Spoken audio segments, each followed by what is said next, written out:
Bora começar o nosso vídeo de hoje para falar sobre uma procura da diretoria do Goiás em contar com o centroavante Hugo Rodallega, colombiano de 37 anos de idade. Nessa atual temporada entrou em campo até aqui 24 vezes com 9 gols marcados, sendo na Copa Sul-Americana, né, um jogador importante, inclusive contra o próprio Goiás, foi muito bem tanto na Serrinha quanto principalmente no estádio Alcampim, né, onde teve uma facilidade, uma categoria para sair dentro da grande área e finalizar em direção ao gol. Fez o gol, né, contra o Goiás ainda, enfim, um jogador de fato muito perigoso. Depois daquele jogo, eu vi muitas pessoas comentando, né, pô, esse cara aqui caberia no Goiás tranquilamente para jogar uma Série A do Campeonato Brasileiro. Até trouxe uma informação dessa uma possibilidade, uma indicação, trazendo um pouco mais de detalhes. E uma outra informação nesse mesmo aspecto foi garantida lá pelo meu parceiro, o Periquito Brisado, no Instagram. Muito obrigado a ele, onde ele colocou o seguinte, abre aspas: recebemos a informação que o Goiás teria procurado o centroavante Hugo Rodallega. Santa Fé pediu uma compensação financeira para liberar o atleta, fecha aspas, né? Então, no caso, foi aquilo que eu falei mesmo. O Rodallega, ele tem um contrato até dezembro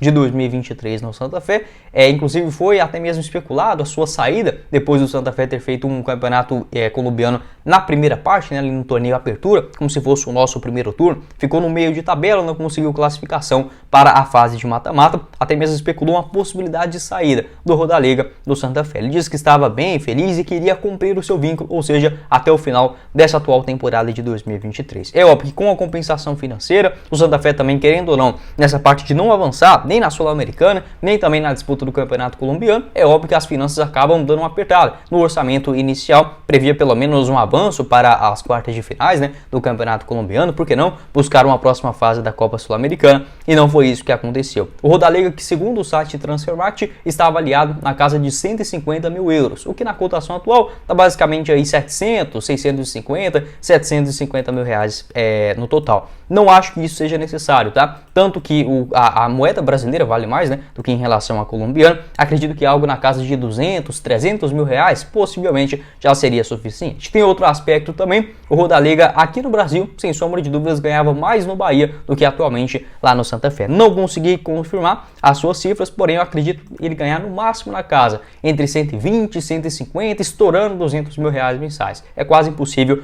passar disso, até mesmo porque já é um jogador bastante rodado e o Santa Fé não vive, digamos, os seus tempos áureos nessa parte financeira também. Já não disputa, né, por exemplo, a Copa Libertadores há um tempo, enfim, não vem fazendo campanhas extraordinárias em território local. E a moeda colombiana também, a gente sabe, né, que o Brasil, nesse aspecto econômico, no futebol também, obviamente, acaba refletindo bastante no seu poder aquisitivo. Então o Goiás, sem sombra de dúvidas, teria condições financeiras de contratar o jogador, não seria nenhum problema. A questão é que precisaria, obviamente, de uma compensação financeira para, obviamente, o Santa Fé não liberar o seu jogador de graça, já que tem um contrato até o final do ano. Atleta já bastante experiente, né, aqui no futebol brasileiro. No ano passado acabou decepcionando com a camisa do Bahia, principalmente em relação à Série B do Campeonato Brasileiro, pegando seus números somente na segunda divisão, né? Ele atuou pelo Bahia no ano passado, em 23 jogos, apenas um gol e uma assistência. Acho que é o que mais preocupa. Ele até começa o ano muito bem, tanto é que ele marcou 13 gols em 38 jogos. Você tirando a Série B do Campeonato Brasileiro, só nos outros jogos,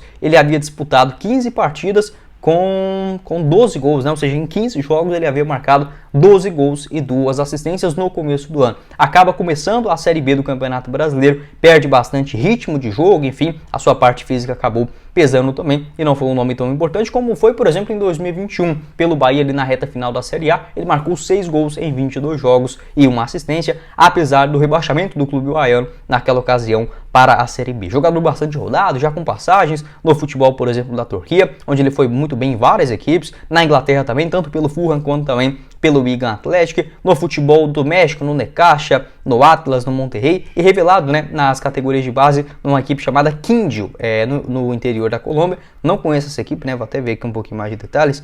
Quindío, né, realmente da primeira divisão colombiana, ainda lá na temporada de 2003, passa no Deportivo Cali. Pode deixar sua opinião aqui embaixo nos comentários se poderia ser uma boa alternativa para o Goiás. Eu acho que tem sim, sem sombra de dúvidas, potencial para jogar uma Série A do Campeonato Brasileiro. Até venho cobrando isso, né, aqui nos últimos vídeos, falando que assim, na teoria, Matheus Peixoto e o João Magno até poderiam dar conta do recado. Até você ver as atuações, né? O Matheus Peixoto vem de uma fase terrível com a camisa do Goiás, até tinha uma expectativa dele conseguir se recuperar. Acho que você apostar nisso agora, com a janela de transferências, pode sim custar caro para o Goiás na sequência do ano. É óbvio, o João Magno começou bem, marcou um gol importante, foi perigoso pra caramba no jogo contra o Santos, mas ainda não tem essa experiência, não pode apostar, e o Goiás ama fazer isso, né? É só você ver quando o Goiás começa bem o Campeonato Goiano, é quase impossível não começar, né? Mas enfim, aí um jogador que é contratado só para ser uma aposta, uma composição do elenco, o cara faz 2 partidas boas lá no comecinho do campeonato e já virou solução. Não é assim que a banda toca, né? A gente sabe que precisa, em determinadas posições, nomes de maior experiência. Pode deixar sua opinião se você faria algum tipo de, digamos, loucura, mas um investimento simples aí, eu diria que no máximo uns R$500 mil já seria suficiente para essa liberação no Santa Fé, e o seu salário não é nada demais em relação a comparado, né, com o próprio elenco do Verdão.